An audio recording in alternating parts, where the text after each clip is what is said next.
Yaqında Nyu-Yorkda o'tkazilgan Uyg'ur qirg'inchiligini buzish temasidagi ilmiy muhokama yig'inida mutaxassislar va faoliyatchilar turli temalar bo'yicha baholashlarda bo'lgan. Mutaxassislarning qarashicha, kishilar diqqat qilmayotgan hodisalarning biri Xitoy zo'r kuch bilan kengaytirayotgan yotoqliq maktab hisoblanadi. Bu xildagi yotoqliq maktablarda Uyg'ur sabiylari, bo'libmi ota-onalarning lagerlarga yoki turmalarga qamalishi tufaylidan oila judoligiga giribdor bo'lgan bolalar majburiy yo'sinda Xitoycha til, Xitoycha madaniyat va Xitoycha turmush odatlari bilan tarbiyalandi.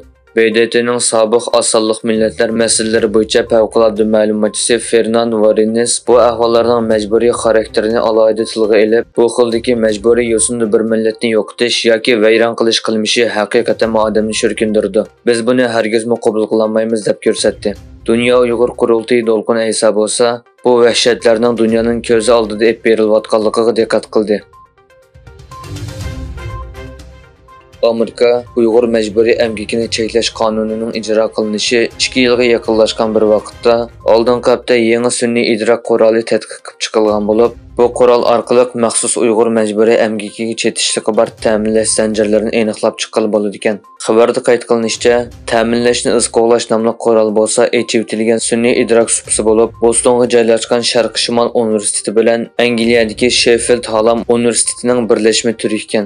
Mas'ul xodimlar mazkur supa Amerika ovoziga ma'lumot berib, bu qurol sinoq bosqichida Amerikaga eksport qilingan kiyim-kechaklarni izqo'g'lashga alohida markazlashtirgan bo'lib, kelgusida boshqa rayon va kasblarga kengaytirish planlandi degan. Xitoyning josuslik to'rining akademiyaga sinib kirganligining kuchli dalili bor bo'lib, Angliya istixborot organi MI5 ning mudiri, Angliya universitetlaridagi akademiklar va tadqiqotchilar Xitoyning josuslik faoliyatlariga zarba berish planining bir qismi sifatida tekshirildi degan. MI5 ning bosh direktori Kim McCallum 24-aprel Oxford va Cambridge qatorliq 20 necha donglik universitetning muavin mudirlari bilan ko'rishgan. Yig'indan keyin Angliya universitetlaridagi akademiklar va tadqiqotchilarning hukumatning josuslik jinoyati to'g'risidagi ayblashlarini bostirish plani doirasida davlatning bexatarlik mulozimati tomonidan tekshirilganligi e'lon qilingan. Xitoy fuqarolarining chet ellarda to'g'ri aldamchilik qilish satchiligi davomli o'tirg'i chiqmoqda. Yaqinqi yillarda yuzlagan Xitoy fuqarosi Turkiyada qo'lga olingan edi. Bu qatim Kambodja to'r jinoyati sodir qilgan 130 Xitoy to'r aldamchisini qaytarib o'tgan. Kambodja Ichki ishlar ministrligi Ko'chmanlar bosh idorasi to'r jinoyati, to'r aldamchiligi va qonunsiz qimor qatorliq jinoyatlarga chetishlik 130 Xitoyni qaytarib o'tgan. Mazkur idoraning bayonotchisi va muavin bosh direktor leytenant general leytenant Soksomniya bayonotida 130 Xitoy fuqarosining 13-aprel to'r jinoyati, to'r aldamchiligi va qonunsiz qimorga chetishlik deb ayblanganligini bildirdi.